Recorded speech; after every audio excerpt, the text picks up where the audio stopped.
Hello guys. आज हम कुछ कन्फ्यूजिंग फ्रेजल वर्ब्स लेकर आए हैं। आई होप आपको वीडियो अच्छी लगेगी। अगर आप मेरे चैनल पर नए हैं तो चैनल को जल्दी से सब्सक्राइब कर दें और बेल आइकन को प्रेस कर दें ताकि आपको नई वीडियो की नोटिफिकेशन मिल सके। अब हम वीडियो शुरू करते हैं। हमारे पास जो पहला वर्ड है वो है फिल। इसका मतलब होता है भरना। भरना। सेंटेंस देख लेते हैं। Fill this glass with water. इस गिलास को पानी से भर दें। इस गिलास को पानी से भर दें। नेक्स्ट जो हमारे पास है वो है फिल अप। Fill up. इसका मतलब हुआ पूरा भरना। पूरा भरना। देखिए फिल के साथ अप लगाने से ही इसका मीनिंग चेंज हो गया। आप सेम ही सेंटेंस ले सकते हैं। Fill up this glass with water. इस गिलास को पानी से पूरा भर दें। पहले क्या था? Fill this glass with water. इस ग्लास को पानी से भर दें। लेकिन अगर आपने कहना पूरा भर दें तो कह सकते हैं fill up this glass with water. Next जो हमारे पास है वो है fill in. Fill in. Fill in का मतलब होता है जानकारी भरना। देखिए इसका मतलब हुआ कि जैसे कोई खाली जगह होती है या खाली स्थान होता है उसमें हम इंफॉर्मेशन ऐड करते हैं। फॉर एग्जांपल आपके पास कोई फॉर्म है, उसमें आप अपना नेम, अपने विलेज या शहर का नेम भरते हैं, तो उसी चीज़ को कहते हैं फिल इन। जैसे हम सेंटेंस में देख लेते हैं, fill in your name in the blanks. खाली स्थान में अपना नेम भरें। खाली स्थान में अपना नेम भरें।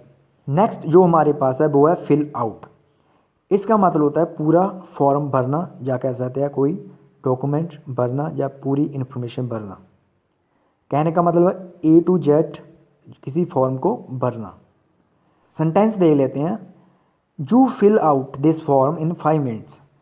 तुम इस फॉर्म को 5 मिनट में भर दो। नेक्स्ट है रेंट। रेंट का मतलब होता है किराए पर लेना। किराए पर लेना।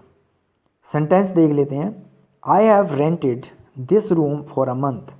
मैंने इस कमरे को 1 महीने के लिए किराए पर ले लिया है। नेक्स्ट है रेंट आउट। Rent out. देखिए रेंट के साथ आउट लगाने से ही इसका मीनिंग चेंज हो गया। इसका मीनिंग बना किराए पर देना। किराए पर देना। अकेले रेंट का क्या मतलब हुआ? किराए पर लेना। और रेंट के साथ आउट लगाने से इसका मतलब हुआ किराए पर देना। सेंटेंस दे लेते हैं। You can rent out this building. तुम इस बिल्डिंग को किराए पर दे सकते हो। तुम इस बिल्डिंग को किराए पर दे सकते हो। अगला जो हमारे पास है वो है क्लीन। क्लीन। इसका मतलब होता है साफ करना।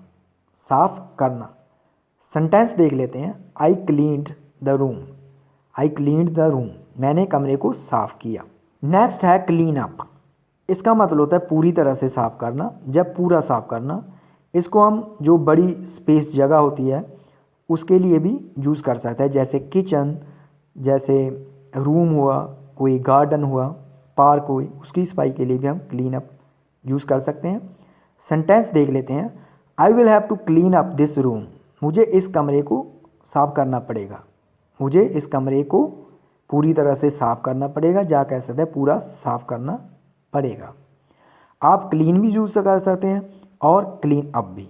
नेक्स्ट जो हमारे पास है वो है क्लीन आउट। क्लीन आउट का मतलब होता है अंदर से साफ करना। अंदर से साफ करना।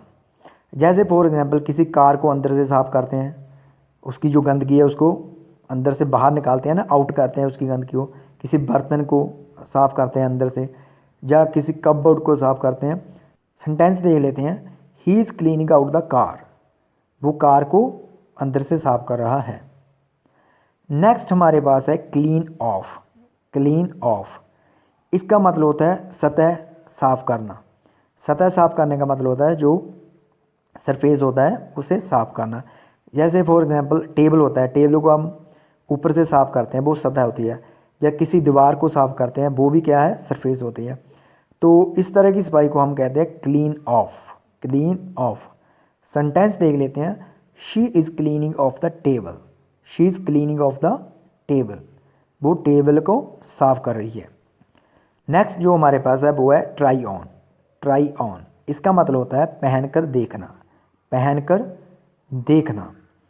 सेंटेंस देख लेते हैं। Let me try on this shirt.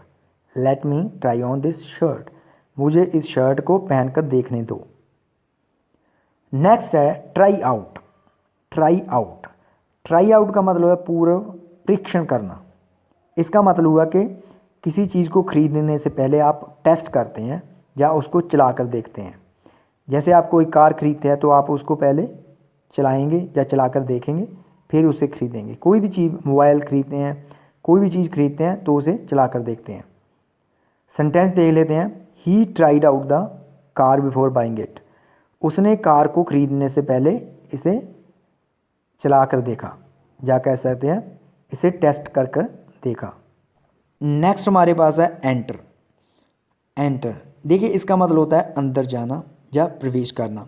आप सोचेंगे ये तो बहुत ही इजी है, लेकिन हम एंटर के साथ इनटू भी लगाते हैं। इनटू लगाने से उसका मीनिंग चेंज हो जाता है, इसलिए क्लियर करने के लिए मैंने एंटर को लिया है। अगर आप फिजिकली किसी स्पेस में एंटर करते हैं, जाते हैं, तो आप अकेला एंटर लगाएंगे।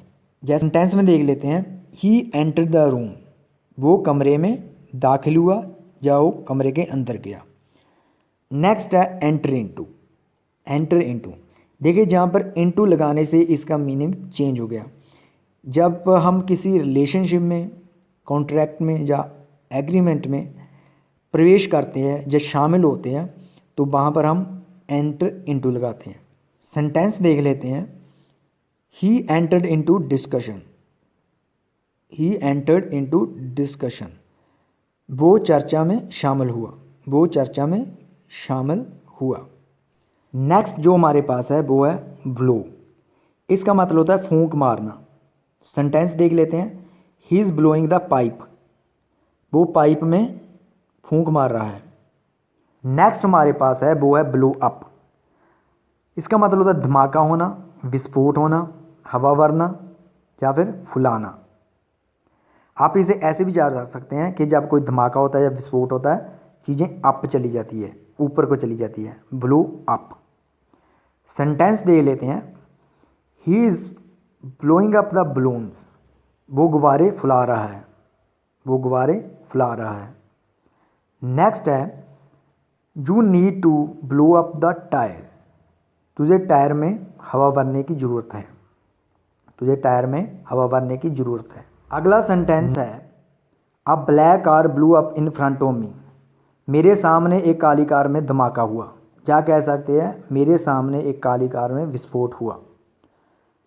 नेक्स्ट है ब्लो आउट।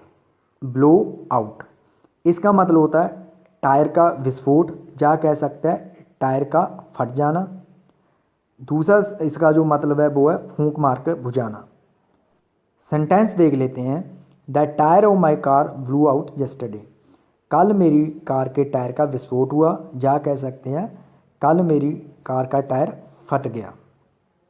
नेक्स्ट जो सेंटेंस है वो है ही ब्लू आउट द कैंडल्स, उसने फूंक मारकर मोमबत्तियों को बुझा दिया। नेक्स्ट है स्पीक, इसका मतलब होता है बोलना। बोलना। सेंटेंस है he is speaking in English.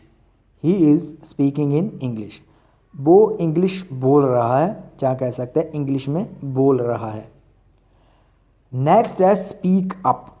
Speak up, इसका मतलब होता है ऊंचा बोलना या फिर ज़ोर से बोलना।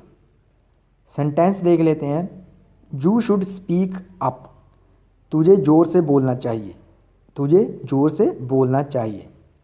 नेक्स्ट है स्पीक आउट, इसका मतलब होता है स्पष्ट शब्दों में कहना या बोलना, या कह सकते हैं खुले तौर पर बोलना। सेंटेंस देख लेते हैं। He spoke out against the government policies, वो सरकार की नीतियों के खिलाफ स्पष्ट शब्दों में बोला। नेक्स्ट है शेक, इसका मतलब होता है हिलाना। सेंटेंस देख लेते हैं। यू शुड शेक दिस बोतल वेल, तुम्हें इस बोतल को अच्छी तरह से हिलाना चाहिए। नेक्स्ट है शेक अप, इसका मतलब होता है पूरी तरह हिलाना, क्या कह सकते हैं पूरी तरह से हिलाना। सेंटेंस देख लेते हैं। शेक अप द बोतल of orange juice, shake up the बोतल of orange juice, orange juice की बोतल को पूरी तरह से हिलाएं। नेक्स्ट है शेक आउट। शेक आउट इसका मतलब होता है झाड़ना, झाड़ना।